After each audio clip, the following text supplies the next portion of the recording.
감사합니다. 이 시간 예배 가운데 함께 하신 우리 모든 성도님들께 부활의 소망, 부활의 능력이 함께 하시기를 축복합니다.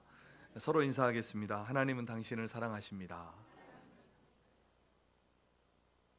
다시 한번 인사하겠습니다. 사랑합니다. 축복합니다.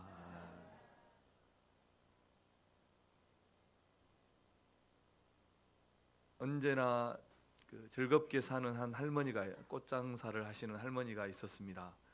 그런데 그 할머니 가게에 단골 손님이 항상 즐겁게 사시니까 이렇게 물어봤어요. 할머니는 언제나 즐거워하시는 것을 보니까 걱정 근심이 하나도 없으신 것 같아요. 이렇게 물어보니까 할머니가 천만에요.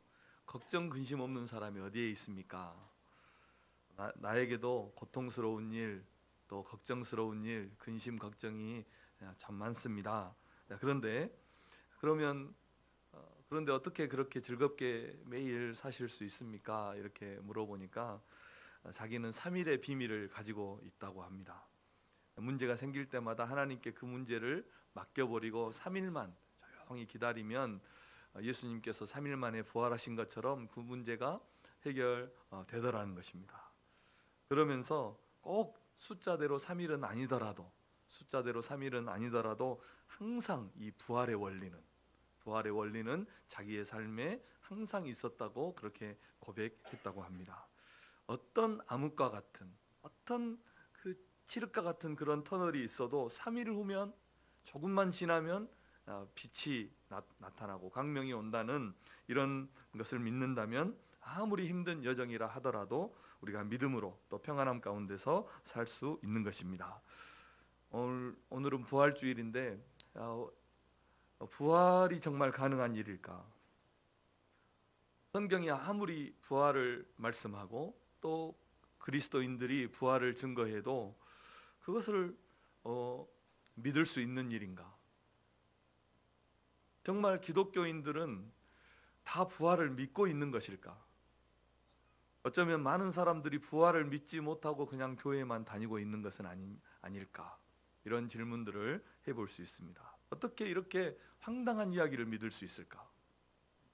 더군다나 어떤 확신이 있으면 이 부활을 증거할 수 있을까? 어떤 믿음이 있고 어떤 확신이 있기 때문에 예수님이 부활하셨다고 또 우리가 부활한다고 그것을 증거할 수 있을까? 정말 확신이 있어서 증거하는 것일까? 한번 물어보겠습니다. 속으로 대답하셔도 되고 아멘으로 대답하셔도 되고, 진정 예수님을 믿는 자는 죽어도 다시 살고 살아서 믿는 자는 영원히 죽지 않는 것을 믿으십니까? 대단하십니다. 어느 시대나 다르지 않겠지만 특히 이 마지막 시대는 사람들이 지극히 현실주의가 되고 육체주의가 됩니다. 디모데서의 말씀처럼 말세에 마지막 시대에 고통하는 때가 이르는데 사람들이 자기를 사랑하고 돈을 사랑하고 자랑하고 교만하고 비방하고 부모를 거역하고 감사하지 않는 이런 시대가 이른다고 말씀했습니다. 무정하고 모함하고 절제하지 않고 사납고 배신하고 조급하고 쾌락을 사랑한다고 말했습니다. 지금 우리의 시대를 보는 것 같지 않습니까? 뉴스들 또 우리의 들려오는 이야기들을 들어보면 이 시대가 너무너무 악해져 가고 있다는 것을 우리는 생각할 수 있습니다. 왜 그럴까요? 사람들이 육체가 되기 때문입니다. 육체의 삶을 추구하는 사람들은 영적인 삶을 추구하지 않습니다. 이 세상만을 바라보는 사람들은 하나님 나라를 바라보지 않습니다. 그래서 부활이나 내세나 믿음이나 영혼, 기도, 전도 이런 개념들이 그 마음에 들어갈 틈이 없는 것입니다. 그런데 오늘 성경은 우리와 제자들에게 부활의 증인이 되라고 분명한 어조로 말씀하고 있습니다.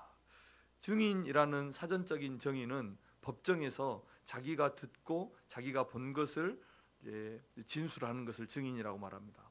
그런데 성경에서 증인이라는 것은, 특히 신약에서 증인이라는 것은 예수님의 복음을 증거하는 것인데, 그리스도의 복음을 증거하는 것인데, 그리스도의 죽으심과 부활을 증거하는 것을 말하는 것입니다. 그런 자들을 가리켜서 성경에서 증인이라 이렇게 말을 합니다. 그래서 사도라는 단어는 보내심을 받은 자라는 이런 뜻인데, 사도는 아무에게나 그 사도라는 칭호를 부여하지 않고 예수님의 제자였던, 함께했던 제자들 중에서 12명만, 그리고 사도 바울에게만 부여한 이름이 이 사도라는 칭호입니다.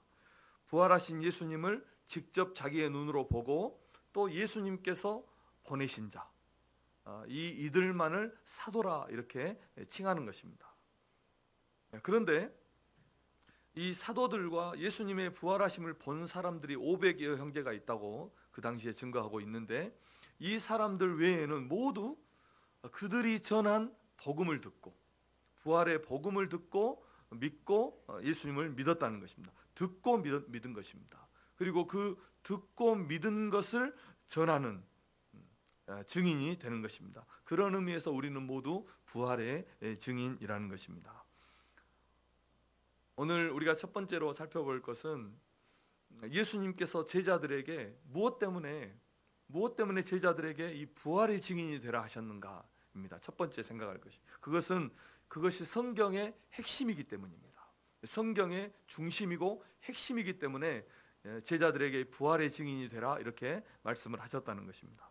44절을 우리 함께 읽겠습니다. 시작. 또 이르시되 내가 너희와 함께 있을 때에 너희에게 말한 바 곧 모세의 율법과 선지자의 글과 시편에 나를 가리켜 기록된 모든 것이 이루어져야 하리라 한 말이 이것이라 하시고. 아멘. 우리가 잘 알듯이 모든 성경은 예수 그리스도에 관한 것이 이야기고, 그 성경의 핵심은, 그 성경의 중심은 예수 그리스도께서 우리 죄를 위하여 죽으시고 3일 만에 부활하신다는 것이 성경의 핵심 내용이라는 것입니다. 모세의 율법, 선지자의 글, 시편은 구약 성경을 가리키는 것입니다. 구약 39권을 가리키는 것입니다. 그런데 이 모든 성경이, 구약 성경이 말하고자 하는 것이 바로 예수님의 대속의 죽으심과 그의 부활하심이라는 것입니다. 그래서 이런 말이 있죠. 성경이 이렇게 두꺼운데 성경의 어느 장을 칼로 찔러도 그곳에서 그리스도의 피가 나와야 되고 복음이 말해져야 한다는 그런 말이 나온 것입니다. 기독교에서 복음, 이 십자가와 부활을 빼버리면 그것은 안고 없는 찐빵이고 덧없는 배가 되는 것입니다. 배와 같이 아무것도 아닌 것입니다. 성경은 윤리 교과서나 이스라엘 역사서밖에 다른 아무 쓸모가 없어지는 것입니다. 복음을 빼버리면. 우리에게 이스라엘 역사가 무엇이 중요합니까? 성경의 이야기가 이스라엘 역사와 솔로몬의 잠언과 율법과 신약 성경에선 초기 기독교 소아시아 지역의 작은 교회들의 이야기로 되어 있는데, 이런 이야기가 무엇이 우리에게 의미가 있겠습니까? 그곳에서 복음을 빼버린다면 우리가 그것을 읽을 필요도 더 이상 배울 필요도 없는 것입니다. 한 번만 알고 있으면 되는 거죠. 교회는 동호회 모임이나 사교 모임 이상이 될 수 없고 존재의 이유를 상실하는 것입니다. 성경에서 또 기독교 역사에서 이 복음을 빼버리면. 그래서 사도 바울은 고린도 교회에 편지하면서 2장 2절에서 이렇게 말씀했습니다. 고린도전서 2장 2절입니다. 시작. 내가 너희 중에서 예수 그리스도와 그가 십자가에 못 박히신 것 외에는 아무것도 알지 아니하기로 작정하였음이라. 아멘. 그리고 15장에서는 이렇게 말씀했습니다. 고린도전서 15장 17절입니다. 시작. 그리스도께서 다시 살아나신 일이 없으면 너희의 믿음도 헛되고 너희가 여전히 죄 가운데 있을 것이요. 아멘. 예수 그리스도께서 십자가에 못 박히신 것과 그가 부활하신 것을 빼버리면 아무것도 말할 것이 없다는 것입니다. 그것이 성경의 핵심이고 기독교의 중심인 것입니다. 심장이라는 것입니다. 그래서 교회는 이 복음이 많이 말해져야 하는 것입니다. 강단에서도 또 목장에서도 성도들의 교제에서도 복음이 많이 말해져야 되는 것입니다. 하나님의 은혜와 사랑, 하나님의 용서, 하나님의 구원, 이런 것들이 많이 선포되어야 하는 것입니다. 그래야 영원히 살고 은혜가 넘치는 것입니다. 교회는 기도하고 전도해서 생명을 살리는 일에 전심전력해야 되는 것입니다. 이렇게 할 때 하나님께서 기뻐하시고 그 교회에 믿는 자를, 구원 얻을 자를 더해 주실 줄 믿습니다. 이번에 전도 축제를 준비하고 또 기도하면서 깨달은 것이 있어요. 제가 목회적으로, 개인적으로 그동안도 전도가 중요하다 생각하지 않는 목사가 어디에 있겠습니까?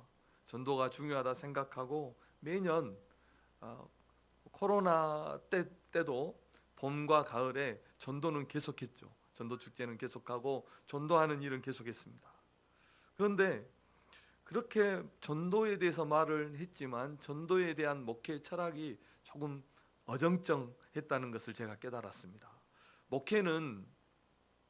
목회의 방향을 크게 4가지 정도로 설정해 볼 수 있다면 설교 목회, 신방 목회, 행정 목회, 전도 목회, 이 정도로 정할 수 있을 거예요. 더 많이 말할 수도 있겠지만, 그런데 참 설교도 중요하고 행정도 중요하고 신방도 참 중요하지만 무엇보다도 전도가 중요한데, 이 전도 목회에 온전히 방향을 집중하지 못하고 그렇게 목회를 했다는 생각이 들었습니다. 하기는 했지만.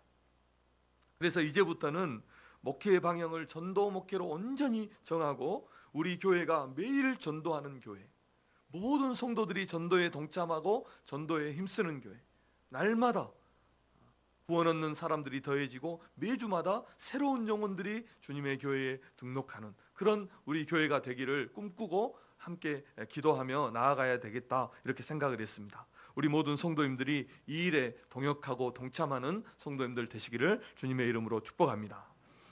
예수 그리스도의 십자가와 이 부활의 복음이 성경의 심장이고 핵심이기 때문에 이 부활의 증인이 되는 것, 복음의 전도자가 되고 복음의 증인이 되는 것은 우리 신앙생활의 가장 중요한 가치이고 교회의 핵심 사명이라는 것을 우리가 꼭 기억하시기를 주님의 이름으로 축복합니다. 우리는 복음을 전하는, 다시 말하면 이 전도하는 일에 동참함으로써 주님의 교회를 세우는, 주님이 교회를 세우신 그 주님의 뜻에 우리가 순종하는 것입니다. 그 뜻을 이루는 것입니다. 전도하는 입술보다 아름다운 입술이 없고, 전도하는 발보다 아름다운 발이 없고, 전도하는 손보다 더 귀한 손이 없는 것입니다.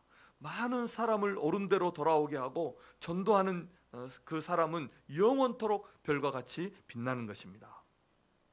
우리 주님은 전도하는 교회를 기뻐하십니다. 전도하는 성도를 기뻐하십니다. 우리 성도님들이 주님이 기뻐하시는 성도, 우리 교회가 주님이 기뻐하는 교회 되기를 축복합니다. 두 번째로는 예수님은 왜 제자들에게 부활의 증인이 되라 하셨을까요? 그것이 주님께서 제자들을 부르신 이유였기 때문입니다. 부활의 증인이 되도록, 복음의 증인이 되게 하기 위해서 제자들을 부르셨기 때문에 부활의 증인이 되라고 말씀하신 것입니다. 46절에서 48절을 보면 예수님께서 이제 부활 후에 제자들을 따로 만나셔서 그 제자들을 만나셔서 제자들에게 깨닫게 해주신 것이 있는데, 제자들의 마음을 열어서 성경을 깨닫게 하시면서 그리스도께서 고난을 받고 제3일에 죽은 자 가운데서 살아나야 될 것을 깨닫게 하시고, 그리고 이 생명의 복음이 제자들을 통해서 땅끝까지 전파될 것이 성경에 기록되었다는 것을 제자들에게 깨닫게 해주셨어요. 그것을 가르쳐 주신 거예요. 이것이 하나님께서 세상을 구원하시려는 하나님의 비전이었습니다. 하나님의 계획이었습니다. 그리고 제자들을 부르신 이유였다는 것을 주님이 제자들에게 말씀해 주신 것입니다. 예수님은 제자들을 부르셔서 3년 동안 그들과 동행하시면서 전도를 훈련하셨고, 그리고 그들을 마지막으로 세상에 보내시면서 이 부활의 증인으로, 복음의 증인으로 세상에 보내신 것입니다. 예수님께서 제자들을 부르셔서 그들에게 주신 사명은 너무나 단순하고 명확한 것이었습니다. 공식 외우고 어려운 것이 깊이 깨닫고 이런 것이 아니었습니다.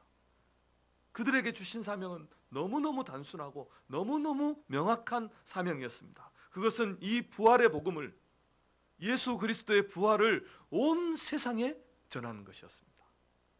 얼마나 간단합니까? 그리고 이 부활의 복음이 증거되는 모든 곳에 믿는 자들이 생겨나고 그로 인해서 교회가 세워진 것입니다. 교회를 세우기 위해서 복음을 전한 것이 아닙니다. 교회를 먼저 세우고 복음을 전한 것이 아니라 복음을 전하니까 교회가 세워진 것입니다. 우리는 이것을 기억해야 됩니다. 교회라는 이름의 뜻, 헬라어의 에클레시아라는 이름의 뜻도 이것을 뒷받침해 주는데, 교회는 건물이 아닙니다. 건물이 아니고 믿는 자들의 모임이죠. 성도들의 모임이 교회인 것입니다. 믿는 자가 없으면 교회는 없는 것입니다. 교회는 그래서 복음 전도의 일을 최고의 사명으로 여기고 전도할 때 교회다운 교회가 될 줄로 믿습니다. 전도를 생각하고요, 종료주일을 지내고 또 고난주간, 부활주일 이렇게 준비하고 기도하면서 설교를 준비하면서 하나님이 저에게 부어주시는 그 마음이 있었어요. 그 마음이 무엇이었냐면, 성도를 사랑으로 돌아보고 그리고 그 사랑하는 마음으로 전도하는 것이었습니다. 한 영혼을 그 무엇보다도 소중하게 여기는 마음, 천하보다도 한 영혼을 더 소중하게 여기는 그 마음으로 성도를 돌아보고 전도하자, 섬기자, 이런 마음을 하나님이 부어주셨어요. 하나님께서 우리 모두에게도 이런 영혼 사랑과 또 영혼 구원의 열정을 부어주셔서 복음 전도의 일에 온전히 충성하는 그런 교회가 되기를 주님의 이름으로 축복합니다. 우리가 세상에 태어나서 살면서 제가 자주 드리는 말씀이지만, 하나님의 자녀가 되고 하나님의 일꾼이 되어서 하나님의 사명을 감당하는 것보다 더 소중한 인생은 없을 겁니다. 더 소중한 삶은 없습니다.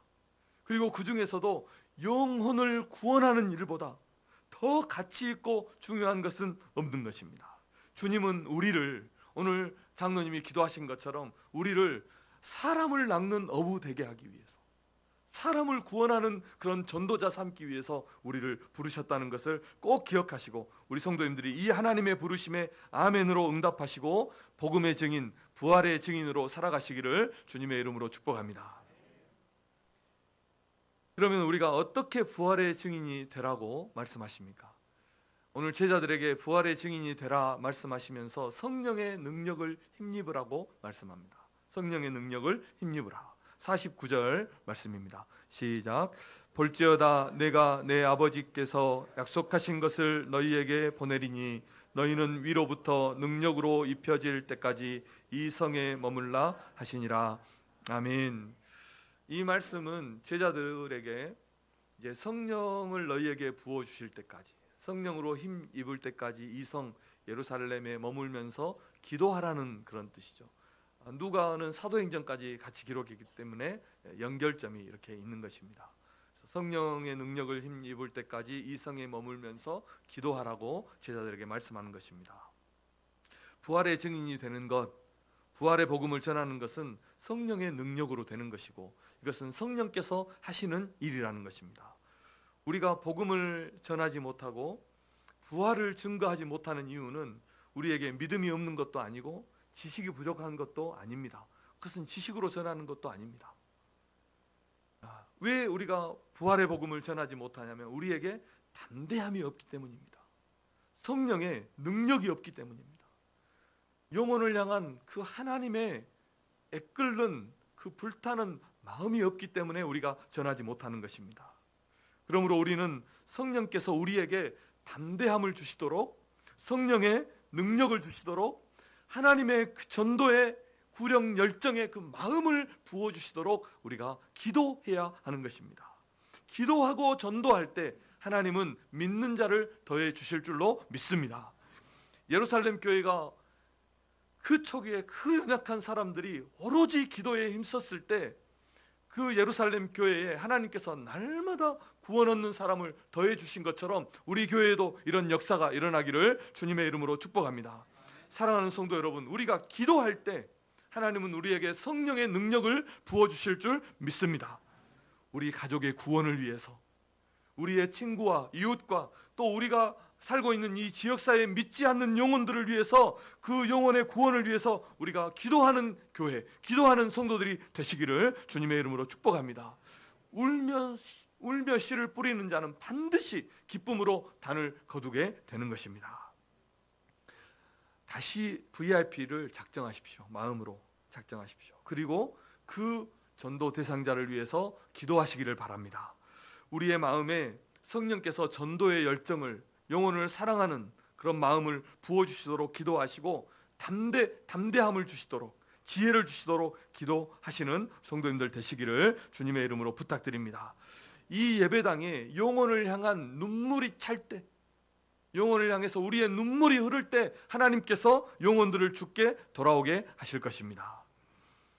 성도는 부활의 증인, 전도자입니다. 한번 따라하겠습니다. 성도는 부활의 증인입니다. 기도해서 성령의 능력을 입었던 초대교회 예수님의 제자들은 담대하게 나아가서 부활을 증거했죠. 얼마나 담대했냐면, 그 예수님을 십자가에 못 박은 사람들이 시퍼렇게 눈을 뜨고 살아있는 그 예루살렘에서, 예수님을 십자가에 못 박은 사람들이 살아서 눈 뜨고 기독교인들을 잡아 죽이려고 시퍼렇게 눈을 뜨고 있는 그 예루살렘에서 어떻게 했습니까? 예수님이 부활하셨다고 증거한 것입니다. 얼마나 담대합니까? 이것이 능력 아닙니까? 그리고 그 전도함을 통해서 예루살렘과 유대와 사마리아와 땅끝까지 복음이 전파된 것입니다. 그리고 그 복음이 전파되는 모든 곳에 믿는 자가 생겨나고 교회가 세워진 것입니다. 정말 놀라운 일 아닙니까? 여러분 별로 안 놀라죠? 영어 한마디만 써보겠습니다. 어메이징하지 않습니까? 복음이 어디든지 복음이 들어가는 곳에는 구원 얻는 사람이 생긴 거예요. 교회가 세워진 거예요. 저는 제가 기도할 때마다, 하나님 앞에 기도할 때마다 맨 처음에 하나님 앞에 감사하고 찬양하면서 그 고백하는 내용이 있는데, 그것이 무엇이냐면, 저는 이 땅 끝에서도 배 타고 더 들어가야 돼요. 저희 고향은 땅 끝에서도 더 들어가야 되는 진짜 땅 끝이고 섬인데, 정말 그 세상 끝에서, 그곳에서도 가장 낮고 낮은 가정에서 정말 땅 끝에서 나를 하나님께서 불러서 사랑해 주시고 구원해 주신 그 은혜를 저는 찬양합니다. 제가 그 고향 섬에 가보면, 노아라는 섬에 가보면 그래도 섬이 꽤 커요. 여러 마을이 있습니다. 그런데 거의 대부분의 마을에 교회가 있습니다. 거의 대부분에 몇 가구 없어도, 손에 꼽을 정도 몇 가구 없어도 그곳에 교회가 있어요. 복음이 전파되는 곳에는 어김없이 구원의 역사가 일어난다는 것입니다. 선교의 역사를 보십시오. 말이 통하지 않아도 복음만 들고 가면, 부활의 증인이 가기만 하면 그곳에 예비된 자가 있고 선택된 자가 있고 믿는 자가 생겨나고 교회가 생겨나는 것입니다. 얼마나 놀랍습니까? 옛날 이제 평양에 박충건이라는 분이 있어요.